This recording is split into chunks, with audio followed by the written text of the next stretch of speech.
Shalom keluarga beriman, selamat hari Minggu. Pagi hari ini selamat beribadah di ibadah online Gereja Orang Beriman Kampus Surabaya. Mari setiap saudara yang bersuka cita saat ini berikan tepuk tangan sorak-sorai kemuliaan bagi Yesus. Haleluya.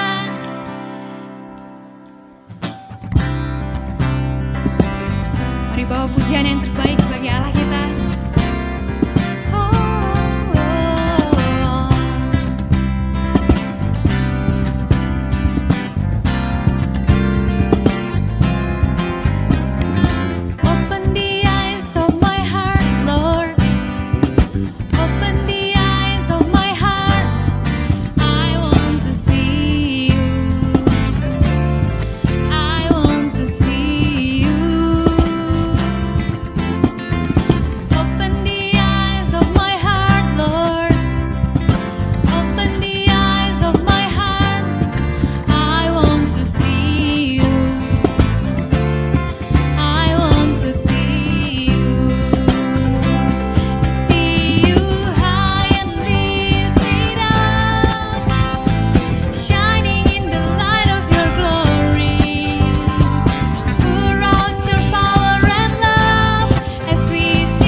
To see you.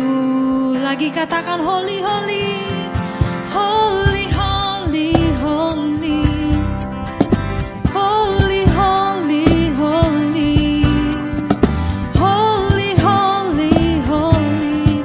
I want to see you. Sekali lagi holy, holy, holy, holy, holy. Jesus, you are holy. Holy, holy, holy, we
Terima kasih Tuhan. Benar hanya Engkaulah satu-satunya yang kudus Tuhan. Dan Engkaulah satu-satunya kerinduan hati kami pagi hari ini. Tidak ingin kami Tuhan terpisahkan jauh dari Engkau. Kami ingin selalu melekat dengan hati-Mu. Kami ingin selalu bersekutu dengan-Mu Tuhan. Kami nyatakan kerinduan hati kami dengan sungguh-sungguh pagi hari ini.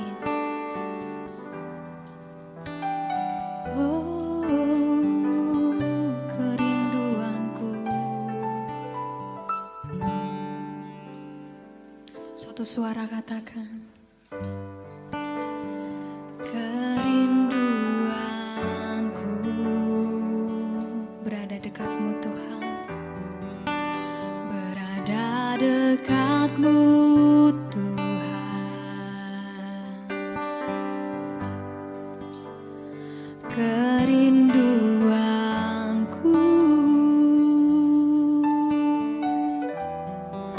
selalu senangkan hatimu,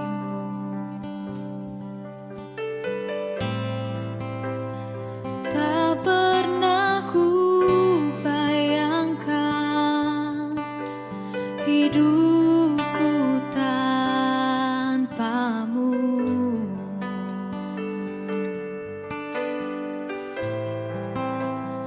Yang menjadi hasratku menyanyikan pujian bagimu, aku menyembahmu, Yesusku yang ada di tahta mulia. Aku menyembahmu dengan senap hatiku. Ku menyembahmu selalu, tak ingin ku pergi menjauh darimu, Yesusku. Dengan sungguh nyatakan kerinduanmu saudaraku. Ya Tuhan mendengar pagi hari ini. Oh kerinduan hatiku Tuhan, kerinduanku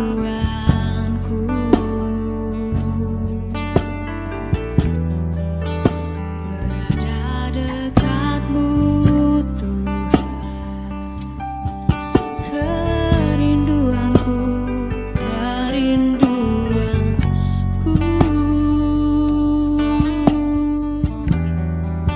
selalu senangkan hatimu,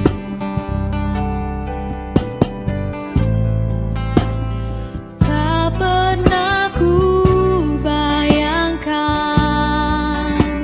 hidupku tanpamu.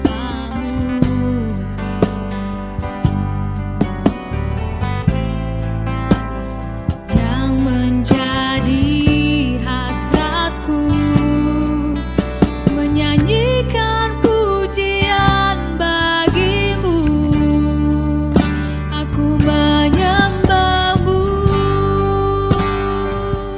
Yesusku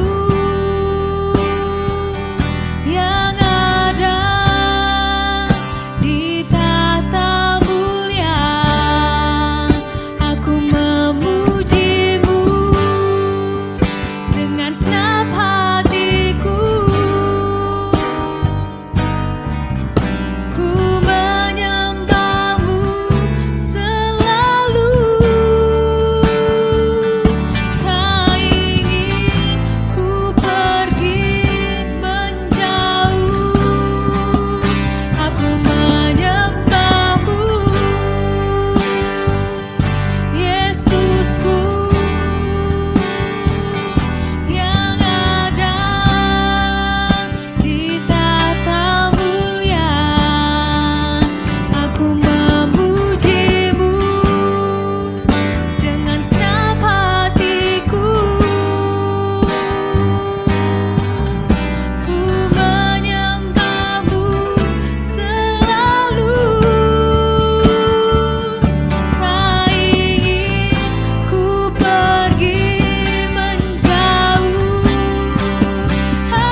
kerinduanku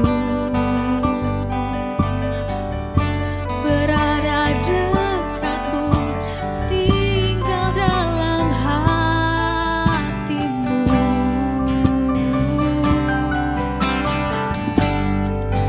Haleluya, haleluya.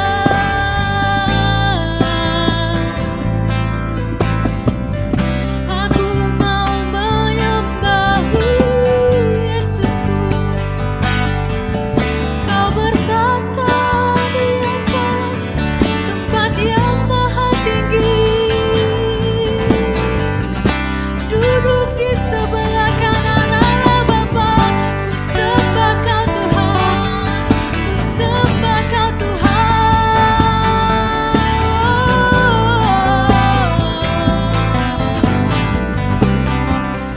Segenap hatiku, segenap jiwaku, segenap kekuatanku, kan menyembahmu Yesus, kan selalu menyembahmu Tuhan. Haleluya,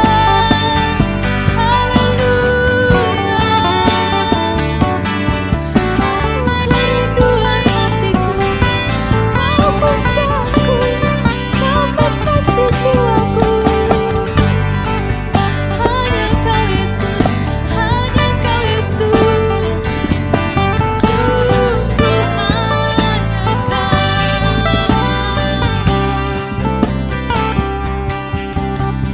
Kau,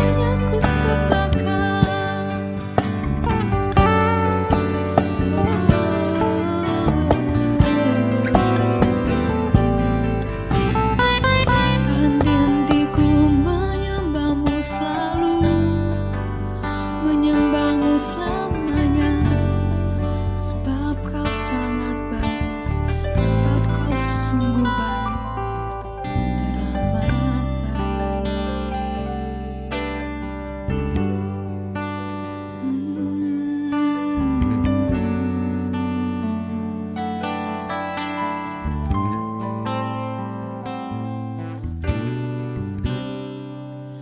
Aku menyembahmu, Yesusku, yang ada di tahta mulia. Aku memujimu dengan segenap hatiku. Ku menyembahmu selalu, tak ingin ku pergi menjauh darimu, Yesusku.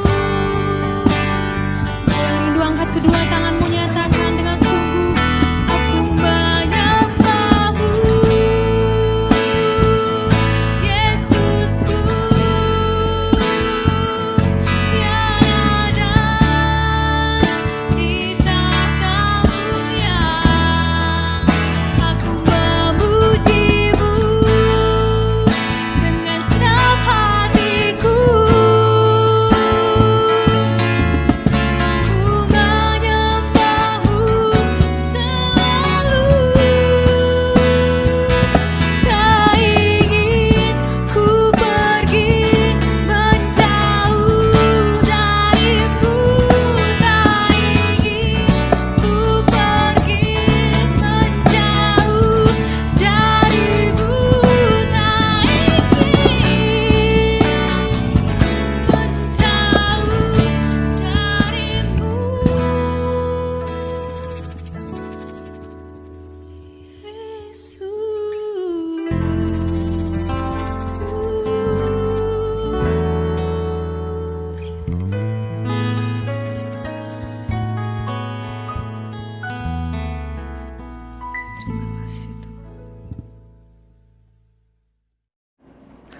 Shalom, apa kabar saudara? Senang berjumpa kembali dalam ibadah online Gereja Orang Beriman Kampus Surabaya di minggu kedua di bulan Januari, tanggal 9 Januari tahun 2022. Masih dalam suasana tahun baru, ya saya mengucapkan selamat tahun baru sekali lagi buat kita semua dan tetap semangat menjalani hari-hari di bulan baru di tahun yang baru ini. Teruslah melangkah bersama dengan Tuhan dan kita akan melihat perkara-perkara luar biasa bersama dengannya. Mari kita buka firman Tuhan pada hari ini. Masih di suasana tahun baru, di minggu kedua bulan ini saya ingin bagikan tentang kenapa Tuhan mengizinkan peristiwa-peristiwa yang tidak mudah apapun yang pernah kita alami di masa lampau supaya kita boleh belajar tentang Tuhan dan menjadi bekal untuk kita di hari-hari esok. Kita buka Ulangan pasal 8 ayat 2 sampai 5. Demikian firman Tuhan. Ulangan pasal 8 ayat 2 sampai 5, judulnya di Alkitab bersyukur kepada Allah karena kebaikannya. Demikian firman Tuhan, ingatlah kepada seluruh perjalanan yang kau lakukan atas kehendak Tuhan Allahmu di padang gurun selama 40 tahun ini, dengan maksud merendahkan hatimu dan mencoba engkau untuk mengetahui apa yang ada dalam hatimu, yakni apakah engkau berpegang pada perintahnya atau tidak. Jadi ia merendahkan hatimu, membiarkan engkau lapar, dan memberi engkau makan mana yang tidak kau kenal, dan yang juga tidak dikenal oleh nenek moyangmu, untuk membuat engkau mengerti bahwa manusia hidup bukan dari roti saja, tetapi manusia hidup dari segala yang diucapkan Tuhan. Pakaianmu tidaklah menjadi buruk di tubuhmu, dan kakimu tidaklah menjadi bengkak selama 40 tahun ini. Maka haruslah engkau insaf bahwa Tuhan Allahmu mengajari engkau seperti seseorang mengajari anaknya. Demikian firman Tuhan. Saudara terkasih dalam Tuhan, hari ini saya membagikan buat setiap kita tentang mengingat kembali review hal di masa lampau, kenapa Tuhan mengizinkan perkara-perkara yang tidak mudah. Kenapa saya ambil judul demikian? Perhatikan di ayatnya yang kedua, bagaimana Musa berkata kepada bangsa Israel, ingatlah. Jadi orang Israel ini disuruh mengingat. Mengingat apa? Mengingat seluruh perjalanan yang telah mereka lakukan atas kehendak Tuhan Allah, termasuk yang terjadi 40 tahun di padang gurun. Sedikit informasi, kata-kata Musa ingatlah tadi diambil dari kitab Ulangan. Kitab Ulangan itu sebenarnya kitab apa sih? Ada yang mungkin mendengar khotbah saya dan berkata, waduh suasana tahun baru sudah ulangan saja ya gitu. Kalau sudah ulangan saja. Sebenarnya kitab Ulangan, kata ulangan ini adalah bahasa Indonesia. Tetapi kenapa disebut ulangan? Karena memang diulang kembali hukum-hukum. Jadi kalau kita lihat dalam bahasa Ibrani, kitab Ulangan ini bahasa Ibraninya adalah Debarim, yang artinya kata-kata, the words. The words di sini diucapkan oleh Musa kedua kalinya. Setelah diucapkan pertama, ya sebelum mereka masuk padang gurun, sekarang diulangi lagi hukum-hukum Tuhan yang kedua kali. Dalam bahasa Yunani dikatakan Deuteronomy. Deo itu kedua, berarti ini kitab yang kedua. Kenapa harus diucapkan diulang yang kedua dan disampaikan yang kedua kali? Karena mayoritas generasi, 99,9% generasi yang hidup, yang akan masuk ke tanah perjanjian ini adalah generasi yang baru, yang lahirnya di padang gurun. Generasi lama sudah mati semua, tinggal tersisa Musa, Yosua, dan Kaleb. Dan bahkan kita tahu Musa tidak masuk. Pada akhirnya Musa naik ke atas gunung Nebo, lalu meninggal. Jadi dia harus mengulang kembali hukum-hukum Tuhan, perintah Tuhan, supaya generasi yang baru ini siap untuk menjadi bekal mereka masuk di era yang baru, di tahun yang baru, melangkah di momen yang baru untuk merebut tanah Kanaan. Nah, perhatikan pada waktu itu Musa berkata, ingat, coba ingat. 40 tahun loh, mereka semua adalah generasi yang lahir di padang gurun. Kenapa Tuhan sampai membiarkan kamu hidup di padang gurun? Kalau kita tengok, karena masih dalam suasana tahun baru, 2021, bahkan 2020 kemarin adalah tahun-tahun yang tidak mudah. Coba ingat. Tapi kalau kita hari ini masih bisa ikut ibadah walaupun online dan dukung doakan tanggal 23 Januari kita bisa kembali ibadah secara tatap muka, itu semua karena kebaikan Tuhan. Ya, pekerjaan mungkin ada yang terganggu tapi toh bisa makan. Usaha mungkin sedang drop tapi toh kita tetap bisa melakukan aktivitas. Kita masih bisa berkumpul keluarga, ada makanan di atas meja, kita masih bisa berteduh, ada atap di atas kepala kita. Semua karena kebaikan Tuhan. Ingatlah, nah kadangkala ada hal-hal yang tidak mudah yang Tuhan izinkan supaya kita boleh belajar. Saya ingat satu peristiwa Bapak Ibu Saudara, pernah waktu saya pelayanan ke Sulawesi Utara, dan itu momennya adalah di akhir tahun, saya pernah diundang ibadah keluarga, dan dalam ibadah keluarga itu mereka menyebutnya ibadah kunci tahun gitu. Ya, saya pimpin ibadah keluarga untuk menutup tahun, dan sebelum firman disampaikan oleh pembicara pada waktu itu saya anggota keluarga disuruh berbicara masing-masing, bercerita tentang kebaikan Tuhan selama 1 tahun belakangan ini. Dan saya mendengar, saya sangat bersuka cita karena semuanya punya pengalaman indah bersama dengan Tuhan. Walaupun tidak semua punya mau dijawab Tuhan langsung setiap doanya, tetapi Tuhan menjawab dengan cara yang unik dan pada waktu yang tepat. Di situ pun kita bisa belajar hal-hal sulit sekalipun Tuhan bisa pakai menjadi berkat, menjadi kesaksian untuk hormat kemuliaan nama Tuhan.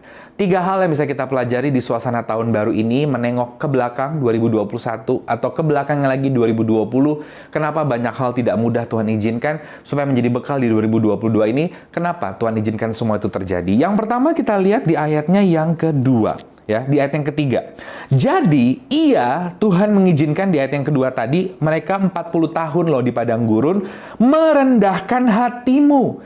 Kalimatnya jelas, membiarkan kau lapar. Waduh, sepertinya kok kelihatannya jahat ya. Tuhan izinkan kita lapar. Seperti bapak mengizinkan anaknya tidak makan menjadi lapar. Tetapi dia lakukan itu untuk merendahkan hatimu. Jadi yang pertama, Tuhan mengizinkan perkara-perkara yang tidak mudah 1 tahun kemarin, 2 tahun belakangan ini, supaya hati kita, karakter kita boleh berubah. Nah, saudara, masalah Tuhan izinkan terjadi, kemudian kita masuk dalam kehidupan doa. Terkadang kita berdoa itu bukan supaya masalahnya selesai, keadaan berubah, enggak. Tapi supaya hati kita berubah dulu, berubah terlebih dahulu. Saya banyak mendengar cerita dari orang-orang di luar sana yang bergumul, terutama di saat pandemi. Ada orang yang harus ditinggal meninggal oleh orang tuanya, yang adalah single parent yang telah membesarkannya. Yang usahanya, ada orang yang usahanya juga drop, usahanya event organizer. Tetapi karena pandemi sangat-sangat tidak berjalan, karena tidak ada pertemuan-pertemuan praktis sejak 2020. Kemudian ada juga orang yang harus ditinggal tunangannya. Tetapi akhirnya mereka menyadari seiring perjalanan waktu bahwa Tuhan mengizinkan itu supaya hati mereka berubah. Karena ada orang yang tadinya sombong, tadinya tinggi hati, tapi setelah peristiwa-peristiwa yang tidak enak, mereka menjadi orang yang rendah hati. Yang sadar bahwa jabatan itu hanya amanah, bahwa kekayaan itu hanya titipan Tuhan, bahwa popularitas itu semua hanyalah sementara, ya, relasi yang kuat, fisik yang kuat itu juga sementara, tidak ada yang abadi. Dan mereka akhirnya jadi orang yang mengandalkan Tuhan. Lihat bagaimana orang Israel menjadi orang yang rendah hati, yang harus sabar, nunggu Tuhan, yang mereka percaya bagaimana Tuhan bekerja luar biasa, hati mereka diubahkan. Mengiring Tuhan, mengikut Tuhan dalam perjalanan hidup kita ini, Tuhan mau selama kita ikut Tuhan, selama kita masih bernafas sampai kita mati, itu yang terutama adalah hati kita berubah, karakter kita berubah. Kalau kita yang dulu waktu masih muda, umurnya belasan tahun, idealismenya masih tinggi secara manusia, idealisme secara manusianya masih tinggi, masih gagah-gagahan, sombong-sombongan, dan itu masih tetap sama setelah 50 tahun hidup, itu artinya nggak ada perubahan. Yang Tuhan mau itu kita mengalami perubahan. Dulu mungkin kita sombong menjadi rendah hati. Dulu kita kaku keras menjadi fleksibel, lentur. Hatinya lemes ikut mau Tuhan.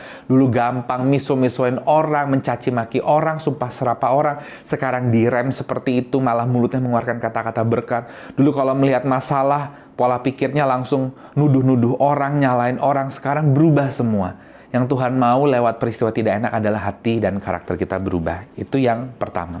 Yang kedua, kalau kita perhatikan di ayat yang keempat, pakaianmu tidaklah menjadi buruk di tubuhmu dan kakimu tidaklah menjadi bengkak selama 40 tahun ini. Wow, ternyata di ayat yang ketiga setelah Tuhan izinkan lapar dan ada di padang gurun 40 tahun, ternyata Alkitab mencatat bukannya mereka mati kelaparan loh, tapi mereka bisa lihat roti mana turun dari langit, daging Tuhan kirim, padahal di padang gurun nggak ada toko, nggak ada supermarket, tidak ada yang tanaman hijau royo-royo, tapi mereka tidak menjadi kepanasan, ada tiang awan, malam tidak menjadi kedinginan, ada tiang api, bahkan pakaiannya tidak menjadi rusak, tidak menjadi koyak, kakinya tidak menjadi bengkak. Ini bicara Tuhan mau mempertontonkan atau memperlihatkan bahwa pemeliharaan Tuhan sempurna, bahkan lewat masalah sekalipun. Jadi yang kedua, kenapa Tuhan mengizinkan kalau kita flashback ke belakang, masih di suasana tahun baru. Kan ada masalah-masalah nggak enak, ada pergumulan. Yang kedua, supaya kita boleh melihat bahwa pemeliharaan Tuhan itu sempurna. Pemeliharaan Tuhan sempurna itu artinya bukan semua maunya kita tuh dijawab dengan cara kita dan waktu kita, enggak. Tapi pemeliharaan Tuhan itu bicara apa yang menjadi kebutuhan kita akan terpenuhi tentu dengan caranya Tuhan dan waktunya Tuhan. Tuhan digambarkan seperti seorang gembala. Daud berkata dalam Mazmur 23, Tuhan adalah gembalaku. God is my shepherd. I shall not be in want. Ya, artinya apa? Kita ini seperti domba. Domba itu bukan hewan yang kuat. Dia tidak punya kekuatan, tidak punya taring, tidak punya bisa, tidak punya cakar yang kuat untuk mencakar seperti singa atau macan. Tidak punya kekuatan otot kaki yang hebat seperti citah bisa kabur dengan cepat. Enggak. Dia itu hewan yang lemah yang hanya bisa bergantung kepada gembalanya. Dan orang-orang Yahudi pada waktu Tuhan juga menyinggung tentang gembala di dalam Injil Yohanes pasal 10 sudah sangat mengerti pekerjaan gembala. Pekerjaan gembala, profesi gembala adalah satu dari 2 profesi paling tua di dunia. Dicatat di Alkitab, 2 pekerjaan paling tua di dunia adalah petani dan gembala, saudara. Ya, petani artinya bercocok tanam, apapun itu. Ya kalau di Timur Tengah tanamannya beda tentu dengan tanaman di Asia Timur, tapi intinya petani. Yang kedua adalah gembala. Dan orang-orang Yahudi sudah mengerti bahwa gembala itu kerjaannya ya tidak lain tidak bukan adalah memelihara gembala dan memelihara domba. Gembala itu tugasnya memelihara domba. Nah, domba dipelihara itu bukan berarti domba tidak dituntun melewati jalan yang berkelok-kelok, berbatu-batu, tetap kok melewati keadaan yang tidak mudah. Tapi intinya butuh makan akan diberikan, butuh minum diberikan, butuh istirahat diberikan. Tentu semua terjadi dengan cara Tuhan dan waktu Tuhan. Dan saya juga melihat bagaimana tangan Tuhan bekerja secara luar biasa lewat banyak orang. Ya, lewat hidup saya juga di tengah pandemi ini, kita semua bisa tetap survive, saudara. Kita semua bisa tetap hidup, kita semua bisa tetap bertahan, kita semua bisa tetap berjalan aktivitas walaupun keadaan tidak mudah. Dari sini kita bisa melihat loh, saudara, bahwa Tuhan tuh luar biasa. Nah, masalahnya kalau kita berjalan sama Tuhan, Tuhan tuh maunya bukan kita lihat dulu Tuhan bisa kasih apa. Tapi mau nggak jalan dulu sama Tuhan, kamu akan lihat pemeliharaan. Itu pun yang saya alami, saudara, dalam kehidupan pelayanan. Sejak saya pindah ke Surabaya sampai detik ini, ya orang kan lihatnya, wah hidupnya enak, santai gitu. Padahal namanya manusia itu sawang sinawang. Ya, ada hal yang tidak mudah juga yang saya hadapi, tetapi saya selalu melihat pemeliharaan Tuhan itu sempurna. Saya jalan, saya terus melangkah. Tuhan menyatakan pertolongannya yang luar biasa. Tapi bukan saya minta dulu di depan Tuhan, saya dapat apa nih? Fasilitas apa nih? Saya terima apa nih? Enggak.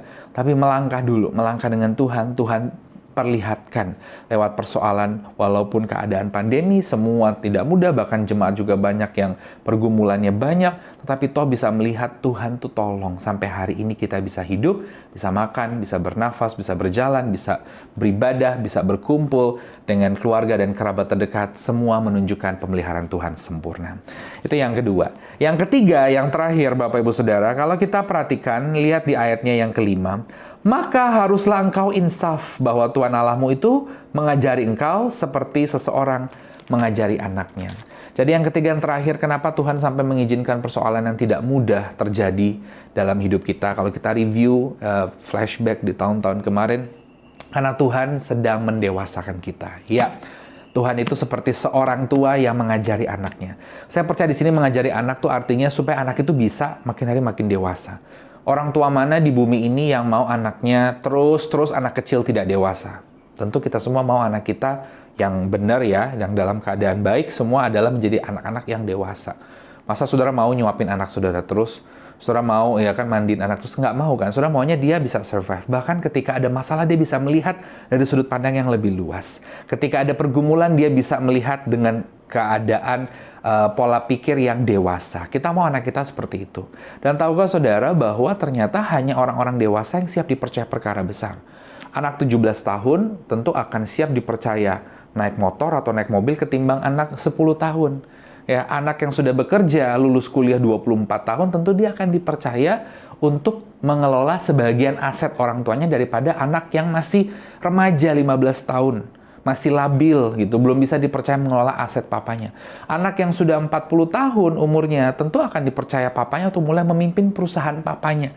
Ketimbang pada waktu anak itu umurnya baru 19 tahun. Artinya kedewasaan itu adalah tolak ukur seseorang dipercaya perkara besar. Ya, seseorang diwariskan semuanya yang menjadi kepercayaan itu adalah kedewasaan. Nah, masalahnya kedewasaan itu tidak jatuh dari langit atau secepat membalikkan telapak tangan, tapi kedewasaan itu dibentuk lewat satu proses kehidupan. Kedewasaan itu dibentuk, Bapak Ibu Saudara. Saya ingat satu cerita tentang bagaimana ada seorang pengusaha sukses kaya raya di negara mana, ya, dia tidak langsung memberikan perusahaan itu kepada anaknya. Walaupun semua pegawainya, karyawannya itu banyak loh. Jumlahnya itu lebih dari 100.000, jadi perusahaan besar di luar negeri. Tetapi anaknya tuh dikirim sekolah jauh ke benua yang lain. Ya, bahkan di benua yang lain itu anaknya tidak diberi fasilitas, tidak dikasih mobil, harus belajar naik tram, naik kereta, naik bus. Ketika pulang tidak langsung terima tampuk jabatan di pundaknya. Dia kerja dari bawah dulu, dia dampingin orang-orang di lapangan, orang-orang yang ada di level bawah. Setelah melakukan itu selama 10 tahun, ya tentu karena perusahaan papanya, dia akan diberikan jabatan. Tapi dia sudah menjadi dewasa. Dia pola pikirnya sudah berubah. Dia sudah menjadi orang yang siap dipercaya. Nah, artinya kedewasaan ini melewati sebuah proses. Seperti juga ada satu film di Netflix yang saya tonton. Film Prancis judulnya adalah Pourri Gâté, atau dalam bahasa Inggrisnya Spoiled Brats, ya, anak-anak manja. Bercerita tentang seorang pengusaha kaya dari Prancis yang bingung mau mewariskan perusahaannya, tapi 3 anaknya ini nggak bisa apa-apa. 3 anaknya ini, 1 perempuan, 2 laki, manja semua. Sampai akhirnya dia punya ide, tapi di awal tidak dikasih tahu ya bahwa ini adalah ide gilanya.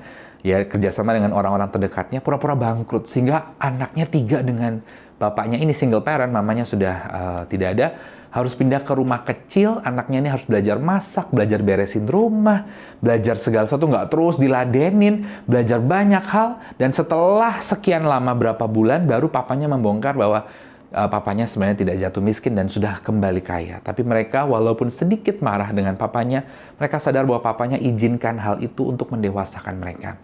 Ketika mereka kembali ke rumah mansionnya, rumah besarnya, rumah mewahnya itu di Monaco, mereka sudah memiliki kedewasaan. Tidak memandang orang sebelah mata, menghargai uang 1 sen pun, dan betul-betul menjadi orang yang dewasa. Nah, kedewasaan itu lewat proses. Hari ini ada hal yang tidak mudah di masa lalu, 2020-2021. Jadikanlah bekal buat kita di 2022 bahwa Tuhan sedang mau mendewasakan kita. Biarlah 2022 menjadi tahun kita makin dewasa di dalam Tuhan, tahun iman kita makin berakar di dalam Tuhan, tahun kita rohaninya semakin bertumbuh di dalam Tuhan. Sukses buat Bapak Ibu Saudara, maju terus, tetap semangat, dan Tuhan Yesus memberkati. Kita berdoa. Terima kasih Tuhan untuk firman yang boleh dibagikan buat kami, meteraikan di dalam nama Tuhan Yesus. Berkati setiap orang yang mendengar program ini. Hamba berdoa bersama dengan jemaat buat bangsa dan negara kami, Indonesia diberkati. Penduduknya dari Sabang sampai Merauke. Pemimpinnya yang tertinggi Presiden Joko Widodo dan jajarannya ke bawah. Kami berdoa buat setiap gubernur, wali kota, bupati. Kami berdoa buat warga bangsa dimanapun berada yang terdampak karena pandemi ini. Para pengusaha, karyawan, dan tenaga profesional. Buat mereka yang ada di garda terdepan, kami berdoa buat para tenaga medis, buat program vaksinasi. Kami berdoa buat anak-anak di sekolah. Kami berdoa buat gereja-gereja Tuhan dan jemaat Tuhan. Secara khusus gereja Orang Beriman Kampus Surabaya. Untuk gedung, untuk pelayanan ke depan, untuk jemaatnya, hamba Tuhannya, semua servannya diberkati, dipelihara Tuhan. Terima kasih Bapa, kami mau terima berkat pada hari indah ini. Kami mau bersyukur untuk kebaikan Tuhan. Mari saudara angkat kedua tanganmu, arahkanlah pandangan hatimu ke hadapan Tuhan, dan terimalah berkat Tuhan. Kasih dari Allah Bapa kita di sorga, penyertaan cinta dan damai sejahtera shalom dari Tuhan Yesus, serta persekutuan yang manis dengan Allah Roh Kudus menyertai kita semua, mulai hari ini sampai Maranatha. Dalam nama Tuhan Yesus. Haleluya. Amin.